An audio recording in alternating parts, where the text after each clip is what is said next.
From Studio 1A in Tampa, Florida, comes a talk show that really feels your pain and tells you like it is. We love America and all that freedom-loving Americans want to protect. Live from coast to coast and on your radio, it's For the People with Keith Allen. We'll help you survive this thing called life. We're for the people. Whatever your source of stress or strife, for the people is there.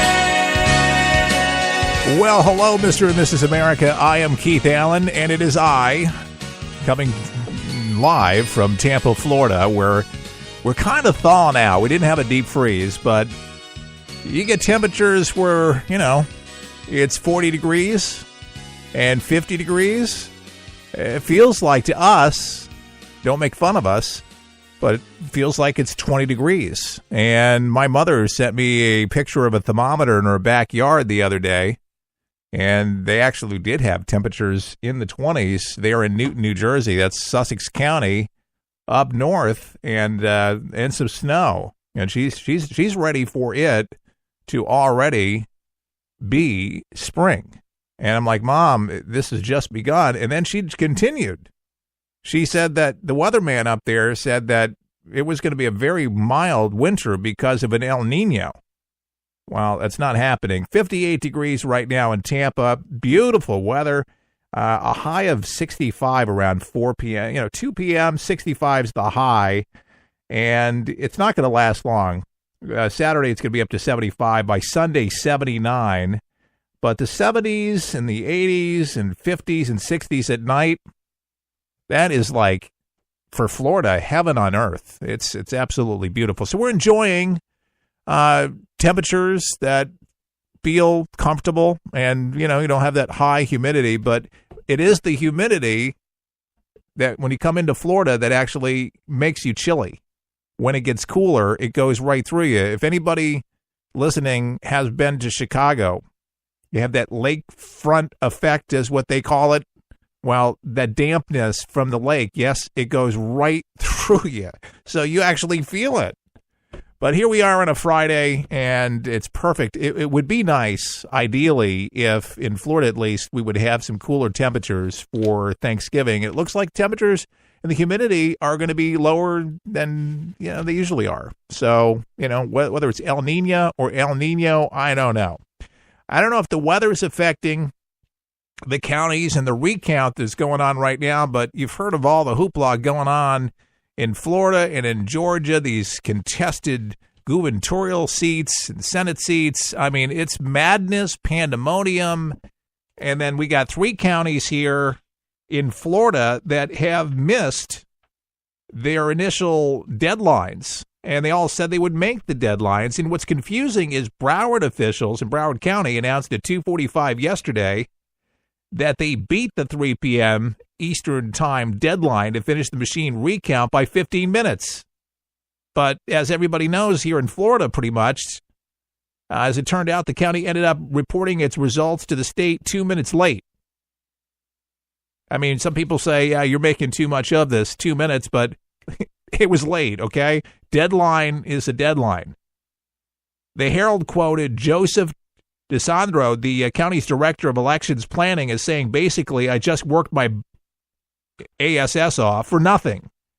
DeSandro also admitted that there was a difference of more than 2,000 votes between the original count and the machine's count.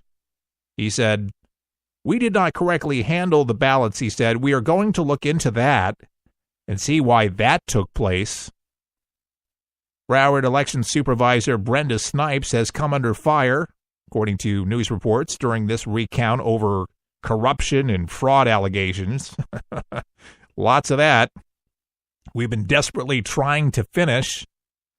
Number-wise, were the numbers, the gubernatorial race between DeSantis and Andrew Gillum changed by a single vote from the statewide recount, meaning that DeSantis has 33,683 vote lead, according to the Sun Sentinel, and the difference of a 0.41 percentage is larger than the 0.25 percentage that automatically triggers a manual recount.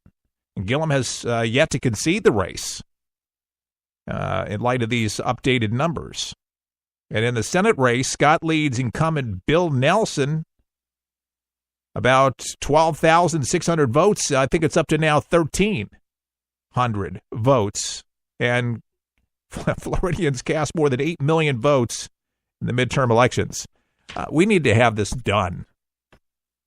The Dems, man, are really dug in and dirty. Corruption, you wonder why people are turned off with politics. I wonder why. I'm all for the recount. Let's recount them, but let's do them right. Listen, you heard the number of how many Floridians, just for this state, have come out and voted. And look, people took off time for work. Employers gave, well, they have to do your civic duty, but people made sacrifices. Employers made sacrifices to get it done, to do your civic duty, went out there with the long lines. Some of you evaded it for some reason. You were just, every time you get into the polls, you get in and get out. Sometimes early voting helps, and we had that. But the fact of the matter is, you voted, and your vote should count, and once and for all. And you would think in this world of technology, this stuff wouldn't happen. We have machines that are breaking down, that are overheating. I mean, errors happen, but what isn't there anything called redundancy? Yeah, they do have redundant systems. The fact that the matter is, there's something going on, folks, and the something we know what we got corruption right there, and we know who they are, and we don't have to go through that anymore. But I'll tell you what, this governorship, the senator's seat with a longtime rival Nelson. This is just, you got two Southern Republican gubernatorial candidates, and they're ready to move into their governor's mansions.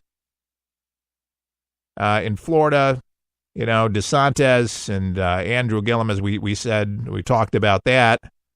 And then in Georgia, on official return show, Republican Brian Kemp beating Democrat Stacey Abrams with about a 50.2% of more than 3.9 million votes, and that puts him about 18,000 votes above the threshold required to win by a majority to avoid a December 4th runoff.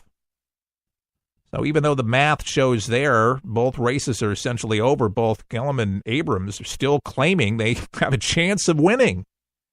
And neither states have certified the outcomes yet over there. So, I mean, this is not just one state, but I'm telling you, the Dems are basically saying that we stole the election. And it's worse than 2000. It's just not the presidency. You don't see Al Gore cooking up some other deal. Listen, yes, in Florida, no doubt, you got Rick Scott that's going to be in. We already know, or early indicators there, DeSantis in. Georgia, Republican. Folks, call it whatever you will.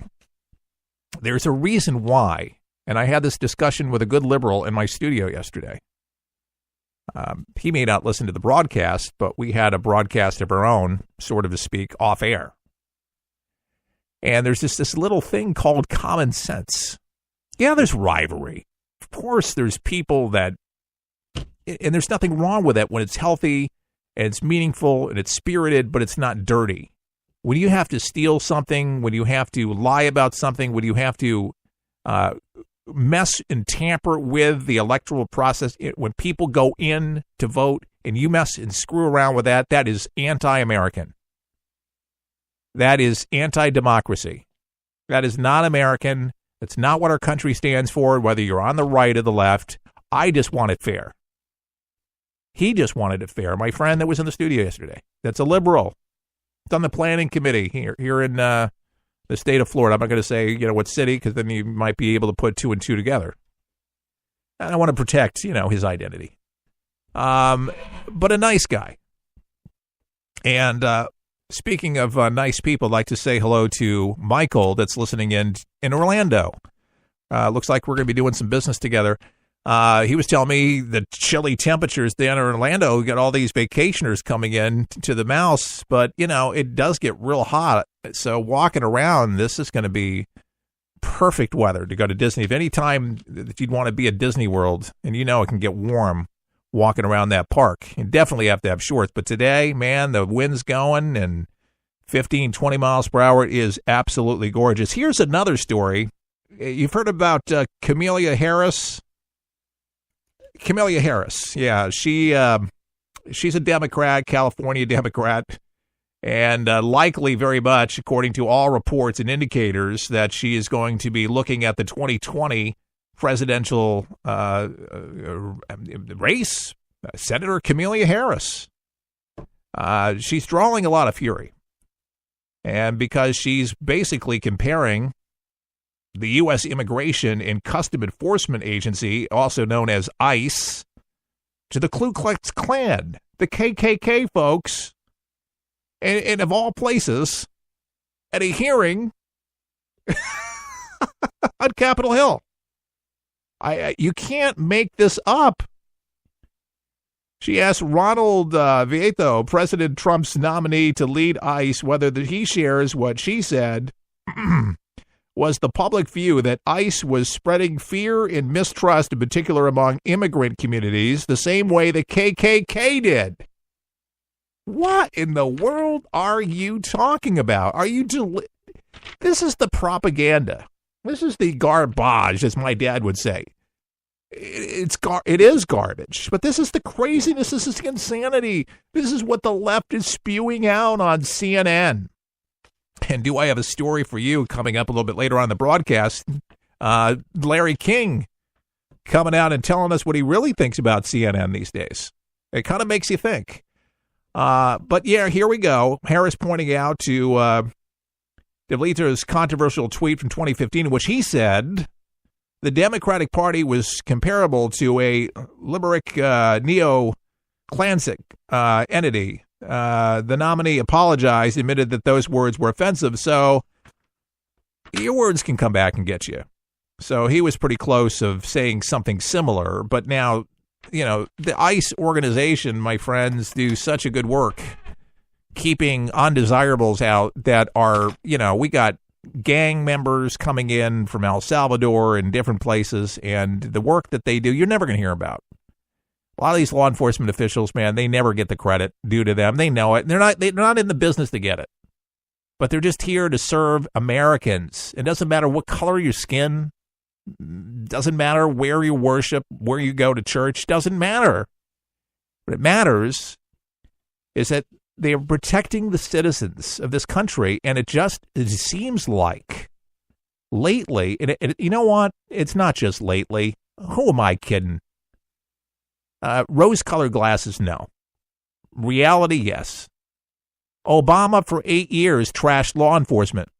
Trashed him. Donald Trump doesn't trash law enforcement. He actually likes law enforcement. But here's the difference. Folks, here's the difference. You have liberal lawmakers, liberal politicians, okay, telling you this garbage. And yet, who's the first person they call when they feel threatened? It's the law enforcement. It's the Secret Service. It's the FBI. It's the CIA.